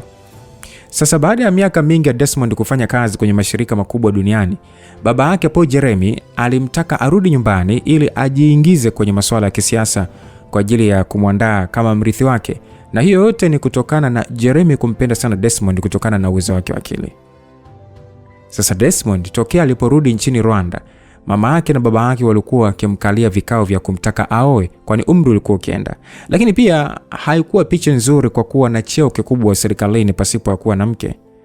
Desmond baada ya kuona kelele zimekuwa nyingi, ndo akaanza kufikiria mwanamke ambaye anaweza kumwoa, na alianza kufikiria wanawake wake wote aliotoka nao kimapenzi, na alianza na Elizabeth, mtoto tajiri mmoja kutoka Afrika Kusini, na kumfikiria kwake kulimfanya kuanza sasa kumfuatilia mwanamke huyo mrembo. Lakini ajikuta akipatwa na ganzi baada ya kugundua kuwa Elizabeth ashafunga ndoa na DJ mmoja maarufu nchini mwao. Hivyo alimkatia tamaa na kuanza kufikiria warembo wengine ambao ashawahi kutembea nao. Lakini kila mwanamke ambaye alikuwa akimfikiria na kumpembua aliona hakuwa na vigezo vya kuwa naye kwenye mahusiano ya ndoa. Na katika kufikiria sana pasipo kupata jibu, ndipo akili yake iliporudi miaka 10 nyuma chuoni, na jina la Edina Adebayo liliibuka kwenye kichwa chake. Na hapo sasa alichukua simu yake na kuanza kutafuta jina la Edina mtandaoni, na mtandao wa Google ulimletea mapendekezo mengi baada tu ya kuandika jina la Edina kwenye searching engine. Sasa alitoa taarifa mbalimbali kwamba what age Edina get rich, is Edina self-made billionaire, why Edina is so famous, who is in love with billionaire Edina, is it true Edina is #1 beautiful woman in the world, does Edina have Instagram account, what are 3 interesting facts about Edina Adebayo. So kulikuwa kuna option nyingi sana kwenye searching engine tab bar. Sasa Desmond akaza kwamba damn, she is so famous. Aliwaza sana Desmond baada ya kuona maswali mengi yanayomhusu Edina yaliyokuwa sasa akiulizwa mtandaoni, Na Desmond sasa alipitia kila swali ili kujua taarifa nyingi ambazo zilikuwa zikimhusu Edina, na kila taarifa aliyokuwa akisoma alijikuta sasa penzi ni kama likichipuka, maana hakuna neno baya ambalo limezungumzwa juu ya Edina zaidi ya sifa zilizotukuka tu ambazo zilikuwa zipo kwenye mtandao. Lakini sasa jambo ambalo lilimfurahisha zaidi ni baada ya kugundua Edina bado hajafunga ndoa, kwa maana ya kwamba ni single. Sasa Desmond akasema kwamba maskini, kuta alikuwa akinisubiria muda wote. Desmond, wewe ni mjinga. Kwa nini unaachana na mrembo kama huyu anateseka juu yako? Edina mrembo wangu, naomba unisamehe mimi kwa kuchelewa kujua penzi lako juu yangu jamani. Shujaa mwokozi, nipo njiani kwa ajili ya kukuokoa kwenye dimbu la mateso. Hayo yalikuwa ni maneno ya kipuuzi machache tu ambayo Desmond alikuwa akiyafikiria kwenye kichwa chake. Aliamini Edina hakuwa na mume kwa sababu alikuwa akimsubiria yeye. Sasa jambo hilo lilimfurahisha mno Desmond. Kwanza alijiambia litakuwa ni jambo zuri kama atamuoa Edina, kwa sababu mrembo huyo ana pesa za kutosha. Alafu pili, aliamini umaarufu wake utazidi kupamba moto na hata ushawishi wake utaongezeka maradufu. Na Desmond hakutaka kuchelewesha jambo hilo. Alipanga safari ya kuja Tanzania haraka sana kwa ajili ya kuonana na Edina, na siku hii usiku ndio anabahatika sasa kuonana na Edina ndani ya hoteli ya Kilimanjaro. Hivyo hata maneno ya kumwambia Edina juu ya kama alifurahishwa na namna alivyopata CEO ndani ya Vexto zilikuwa ni swaga tu za kumwingia mrembo Edina, ila ukweli ni kwamba hakuwahi kumfuatilia kabisa Edina mpaka aliporudi Rwanda. So Edina baada ya kurudi kwenye lifti, hata ile wazo lilokuwa nalo mwanzo la kumtafuta Roma lilikuwa limeshapotea. Mrembo huyu sasa alikuwa akijionea aibu na kuwa na hasira kwa wakati mmoja. Ni kweli kabisa alikuwa na hisia na Desmond kipindi alipokuwa akianza chuo, lakini jambo hilo hakutaka kabisa limfikia Desmond. Lakini Zainabu mdomo mpana sasa ndo akaharibu kila kitu na kwenda kutoboa siri yake kwa Desmond. Na kuanzia kipindi hicho Edina aliishia kumpiga chenga Desmond mpaka pale ambapo alimaliza chuo na kupata hata nafasi ya kukanusha maneno ya Zainabu. Na hata urafiki kati ya Zainabu na Edina ulikuwa ni kutokana tu na jambo hilo. Hivyo Edina sio kama eti alikuwa busy kwenye maisha yake yote. Alikuwa pia ni binadamu mwanamke, hivyo hisia za mapenzi mara moja zinamtawala. Lakini hisia zake zilipotea baada ya kupata taarifa za kifo cha mama yake. Na tokea Edina aliporithi kampuni hakuwahi kufikiria tena kuhusu mwanaume yote mpaka siku anakutana na Mfalme Pluto. So mwanaume ambaye mpaka muda huo hakujua yuko upande gani na mrembo Nadia. Edina alikuwa na hasira. Sasa kimoyomoyo Edina akaanza kumtukana jamaa, akamwambia Roma, mpuuzi wewe, shetani wewe, nguruwe mkubwa wewe, bata mzinga mchafu. Yaani nimekuja na wewe kwa ajili ya kukulinda usiongeze mchepuko, lakini ushanipige chenga na kuondoka na kimada Nadia. Pumbavu kabisa, nyoko. Edina alikuwa akitukana matusi ambayo hata mwenyewe alijiuliza matusi yametokea wapi. Alikuwa akimsuta na kumtukana sana Roma kimoyomoyo wakati akiwa ndani ya lifti. Huku sasa akipotezea swala zima la Desmond. Edina baada ya kurudi ndani ya chumba alichowaacha wenzake, aliona Roma bado hakurudi na kuzidi kukasirika moyoni. Licha ya kwamba alikuwa akionekana kawaida, lakini alikuwa akiugua na hata ile mudi ya kubakia hapo ndani ilikata kabisa. Na alikaa kwa dakika kama 15 tu, alichukua mkoba wake na kutoka. Wafanyakazi wenzake baada ya kuona bosi wao anaondoka, na wao walianza kutawanyika kwani walikuwa shakula na kushiba. Lakini hata hivyo walishangaa kupotea kwa Roma, lakini hawakuuliza wala kutaka kutafuta majibu mengi. Doris na Nasra ndo ambao walikuwa wakijua kinachoendelea, na pia walikuwa wakijihisi wivu kwenye mioyo yao kwani walimuona Roma akiondoka na Nadia. Upande wa Desmond, licha ya Edina kumwambia kuwa ameolewa, hakutaka kabisa kukubaliana na hilo. Aliona Edina anamtania tu na ni mbinu tu za ile na takastaki za wanawake wengi. Hivyo alijua pia haondoki Tanzania pasipo kuhakikisha Edina anakuwa mpenzi wake na hakujisumbua kuendelea kumfuatilia, bali alienda mpaka juu kwenye chumba chake na kujimiminia waini pasipo kuvua suti yake, na kisha alisogelea dirisha ndani ya chumba hicho cha kifahari na kuangalia nje. Dirisha la chumba alichokuepo lilikuwa limeangaliana na baharini, lakini pia alikuwa akipata kuweza kuona eneo la maegesho. Licha kwamba kulikuwa na giza, lakini hakushindwa kumuona Edina aliyesimama kwa kuegamia gari akionekana kumsubiria mtu. Na pale pale sasa aliweka glasi chini na kufungua chumba chake haraka na kutoka nje. So hivyo ndivyo ilivyokuwa sasa. Ni kwa hayo yote kabla ya Roma kwenda kumdhuru Desmond. Kwa hiyo Edina bwana alitoa amri akamwambia Roma kwamba Roma huruhusiwi kumpiga na kumdhuru. Yaani mtu alikuwa akikulazimisha kukubusu alafu ni mwache. Anatoa ujasiri wa kumsogelea mke wangu. aliongea Roma kwa hasira. Na Desmond aliweza kuelewa sasa mwanaume aliyemtupa kama furushi na kujigonga kwenye gari alikuwa ndio mume wa Edina. Moyo wake ulipiga kwa nguvu sana na hata maumivu alianza kumpotea. Aliinua macho yake na kumwangalia Roma na kuona mwanaume aliyekuwa mbele yake hana vigezo vyovyote vya kuwa mume wa mwanamke mrembo kama Edina, na ujasiri ulimvaa na alisimama na kujifuta suti yake. Edina akasema kwamba Desmond, naomba ondoke. Aliongea Edina kwa ukali, huku sasa baadhi ya watalii waliokuwa ndani ya hoteli hii wakishangazwa na kile kinachoendelea. Lakini baada ya kuona anayegombaniwa ni mwanamke mrembo kama Edina, hawakushangaa zaidi tu ya kusifia namna Edina anavyotafuta ama anavyotatua tatizo la wanaume wawili wanaomtaka, na walikuwa na hitimisho kwenye vichwa vyao kwamba Edina kagunganisha wanaume. So Desmond kwa jinsi alivyomuona Edina alivyo na wasiwasi, lakini pia kwa namna ambavyo aliweza kuvutwa kwa nguvu, kitendo ambacho hakujua hata kimefanyikaje, aliona hakuna usalama wa kuendelea kubakia hapo na alimwangalia Roma kwa macho ya hasira na kisha aliondoka kuelekea ndani. Na Edina alijikuta akivuta pumzi ya uweni. Roma akauliza kwamba kwa nini unamlinda mwanaume ambaye alikuwa akitaka kudhalilisha? Aliuliza Roma kusasa akimwangalia Edina, na Edina akimwangalia Roma kwa macho makali, kusasa akili yake ikitengeneza picha za Nadia na Roma kufanya matendo ya kishenzi. Na Edina hakuongea neno lolote zaidi tu kuchukua mkoba wake uliokuwa umedondoka chini na kutembea kuelekea getini. Roma akasema kwamba Edina, emsubiri. Licha ya Roma kuita, lakini Edina hakusikiliza zaidi tu kukimbia kabisa, na ila anatoka nje ni kama taksi ilikuwa ikimsubiria, kwani ilisimama kwenye miguu yake na aliingia ndani na ikaondolewa na kumwacha Roma akishindwa kujua cha kufanya. Upande wa Desmond alitembea mpaka kwenye lifti na kuingia ndani, huko sasa baadhi ya hudumu na wageni wakimshangaa kwa hali aliyokuwa nayo. Kwa jinsi ambavyo kanaonekana alikuwa ni akivuja damu, lakini hakujali. Na baada ya lifti kufunguka, moja kwa moja alienda mpaka kwenye chumba chake na alivua koti la suti kwa sira na kulitupa kwenye sofa. Sasa jamaa alikasirika akasema kwamba nitakuonesha mpuzi wewe. Aliongea Desmond na kisha alitoa simu yake mfukoni na kupiga. Desmond akauliza ya kwamba Kesi, upo kazini bado? Aliuliza kwa Kiingereza kusasa akijibwaga kwenye sofa. Huyo jamaa wa kuitwa Kesi akasema kwamba ndio boss. Desmond akasema okay, kuna taarifa juu ya mtu hapa Tanzania anaitaka muda huo. Nadhani kitengo chetu cha usalama kina weledi wa kufanya kazi kwa haraka sana. Huyo jamaa wa kuitwa Kesi akasema ndio boss, nitaje jina. Desmond akasema jina sina, ila nataka umfuatilie Dina Debayo. Tafuta taarifa za mwanaume ambaye yupo naye kimahusiano. Kila kitu kuanzia elimu yake, uchumi wake na kila kitu. Na kupatia dakika 4 tu.